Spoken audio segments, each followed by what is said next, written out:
गंगा सागर मेले के समापन के साथ साथ गंगा सागर तीर्थ यात्रियों के लिए लगाया गया सेवा शिविर भी समाप्त हो गया। इसी कड़ी में बाबूघाट गेट नंबर 3 पर जय भारत नागरिक सेवा समिति की ओर से लगाया गया सेवा शिविर भी समाप्त हुआ। बता दें कि इस कैंप से लाखों तीर्थ यात्रियों को सेवा मुहैया कराया गया और ये कैंप पिछले 42 सालों से लगता आ रहा है। समापन समारोह में कोलकाता के सीनियर न्यूरोलॉजिस्ट डॉक्टर हाजी मोहम्मद फिरोज आलम भी मौजूद थे। तीर्थ यात्रियों के लिए लगे इस कैंप में उनके निगरानी में ही मेडिकल फैसिलिटीज दी जाती हैं ताकि किसी भी यात्रियों को कोई परेशानी ना हो। डॉक्टर फिरोज आलम ने बताया कि वो इस संस्था से 32 सालों से जुड़े हुए हैं और इस धार्मिक कामों में हिस्सा लेकर उन्हें बहुत खुशी मिलती है। यहाँ इस कैंप में धर्म की कोई बात नहीं होती। हम हिंदू, मुस्लिम, सिख, ईसाई सभी सेवा भाव से यहाँ तीर्थ यात्रियों की सेवा करते हैं। इस अवसर पर प्रोग्राम में डॉक्टर हाजी मोहम्मद फिरोज आलम के अलावा पीएन झा, अनिल गुप्ता, भोला वारसी व अन्य लोग मौजूद थे।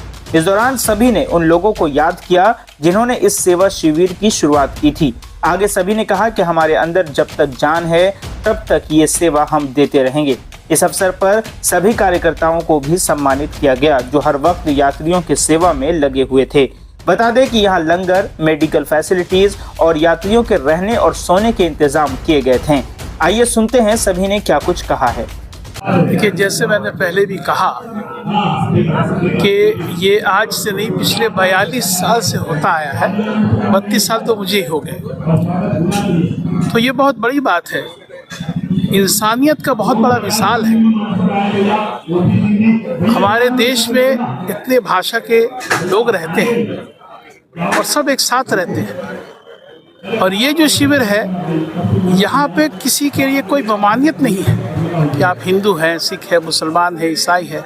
सब आते हैं, सब अपना समय देते हैं, अपना सेवा देते हैं, और सबों को यहाँ से मान सम्मान वही मिलता है जो एक भारत के नागरिक को मिलना चाहिए।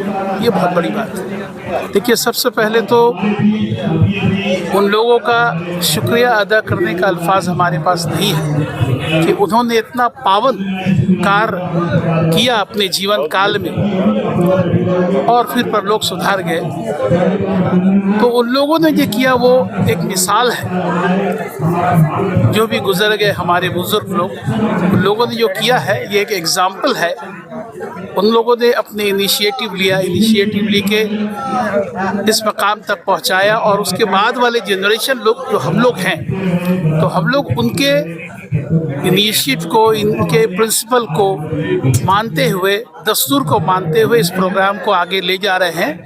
और इस बात का मैं गर्व महसूस करता हूं कि हम लोग जय भारत नागरिक सेवा समिति के मेंबर हैं, और इंशाअल्लाह भगवान ने, परवरदिगार ने चाहा तो जब तक जान में जान है, जिस्म में सलाहियत है, इस तरह का शिविर का आयोजन हम लोग करते रहेंगे और मानव जाति को सेवा देते रहेंगे। सर, यहाँ पर तीर्थ यात्रियों के लिए जो कैंप लगाया गया जिसमें मेडिकल सुविधाएं दी गई, आप हर रोज यहाँ पर आते थे, क्या कुछ कहेंगे इस बारे में? देखिए, यहाँ तो जैसे मैंने कहा कि लाखों की संख्या में लोग आते हैं, तो जाहिर सी बात है कि जो लोग समझ लीजिए कि वेस्ट बंगाल के बाहर से आए तो यहाँ आए तो आबो हवा जो है सूट नहीं करता है, इन्फेक्शन हो जाता है, सर्दी खांसी बुखार हो जाता है।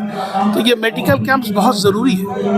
और हमारे बहुत सारे junior doctors Marwari relief society से आए और उन लोगों ने पूरा सेवा दिया है। मैं तो एक्सपर्ट के तौर पे बैठा रहता था, और सेवा ही नहीं दिया है, कंसल्टेशन नहीं, दवाई भी पूरा हम लोगों ने मिलकर पूरा जो है दवा भी पूरा मुहैया करवाया, ताकि किसी को जाके मेडिसिन शॉप से कोई दवा खरीदने की ज़रूरत नहीं पड़े।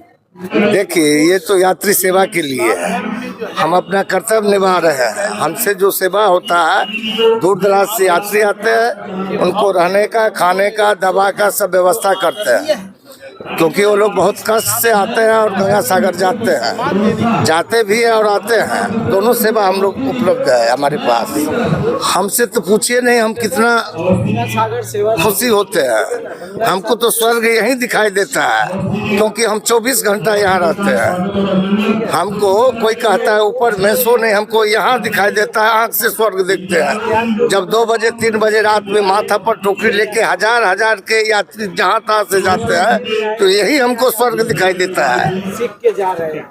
हमारा तो ये अनुभव है।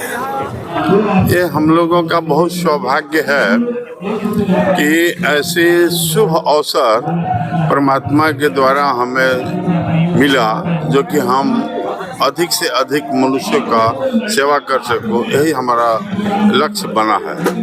हम जब से होश संभाला तो जहाँ तक उम्मीद था कि हम लोग इतने बढ़िया भाई भाई का रिश्ता निभाते थे कि कुछ कहने लायक नहीं था। जब इनके यहाँ कोई पर्व त्यौहार होता था तब मैं इनके साथ पर्व त्यौहार में शामिल होता था, और जब मेरे यहाँ पर्व त्यौहार होता था ये हमारे यहाँ शामिल होते थे। ये हम दोनों को भाई में अगर बांटने की प्रक्रिया कहा जाए तो इसको शुद्ध राजनीति कहा जाएगा। जिस दिन उद्घाटन हुआ उस दिन उद्घाटन के बाद से ही इन्होंने बराबर जितने भी पेशेंट आते थे सारे को चेकअप करना, सारे को देखना, सारे को दवा के विषय में देना कि भाई इतनी बड़ी इन्होंने मानव सेवा किया, कुछ कहने लगे। 42 वर्षों से यह सेवा शिविर कैंप लगाया जा रहा है और प्रतिवर्ष यहाँ पर जितनी भी व्यवस्थाएं हैं और अच्छी होती जा रही हैं, और तीर्थयात्री जो आते हैं वो बहुत ही खुश होकर के हम लोगों के कैंप से जाते हैं। उनका हर तरह से भोजन से लेकर के और शारीरिक दवा की भी यहाँ हम लोग मेडिकल कैंप भी लगाते हैं। सारी व्यवस्था, ठहरने के भी सब समुचित व्यवस्था रहती है यहाँ पे। उन लोगों का ही देन है कि उन लोगों ने जो शुरू किया था उसी वजह से हम लोग आज इस जगह पे खड़े हैं, और उन लोगों ने शुरू करके एक दिशा दिया था हम लोगों को कि आप लोग भी इसी तरह से, उन लोगों को देखते हुए हम लोग भी लगे हुए हैं कि इसी जैसे हमारे पहले के लोग इसे दिशा दे करके गए हैं तीर्थयात्रियों को सेवा करने का, हम लोग भी उसी क्रम में लगे हुए हैं। धर्म कोई भी हो, हर धर्म में आप देखिएगा कि कोई भी धर्म हो, सब धर्म में यही आपको बताया जाता है कि मानव का सेवा करिए, दीन दुखियों और कमजोर लोगों के साथ में खड़ा होइए। मानव से सेवा से बड़ा कोई सेवा नहीं है, अन्नदान से बड़ा कोई दान नहीं है। हमारे समझ से यह सब धर्म में है, और यहाँ खास करके पश्चिम बंगाल में हिंदू, मुसलमान, सिख, ईसाई, यहाँ पर किसी भी तरह का जाति धर्म की बात नहीं है, छोटे बड़े की बात नहीं है, प्रदेश की बात नहीं है। यहाँ सब लोग एक साथ हैं और सबके हर धर्म के कार्यक्रम में मिल करके उत्साहपूर्वक हर कार्यक्रम को मनाते हैं। अगर आप भी मेडिकल इमरजेंसी से परेशान हैं तो बंगाल कंसल्टेंट आपके लिए लेकर आया है अपोलो हॉस्पिटल और Asian Institute of Nephrology and Urology में खास सेवाएं, जहां आपको बंगाल कंसल्टेंट के जरिए doctor appointment, airport, railway station pick and drop, smooth billing process, Hindi, Bengali, English coordinators, आपके रहने के लिए बेहतर जगह का गाइडेंस आपको मिलेगा, वो भी बिना किसी रजिस्ट्रेशन फीस के। बंगाल कंसल्टेंट के जरिए चेन्नई के अपोलो हॉस्पिटल और AINU में cardiology, neurology, urology, nephrology, orthopaedics, liver transplant, kidney transplant, robotic surgery जैसी सुविधाएं आपको मिलेंगी। अगर आप भी चेन्नई जाकर अपना इलाज कराना चाहते हैं तो आज ही बंगाल कंसल्टेंट में फोन करें। मोबाइल नंबर है 9147359708। साथ ही आप अपने ट्रीटमेंट डिटेल्स भी व्हाट्सएप कर सकते हैं।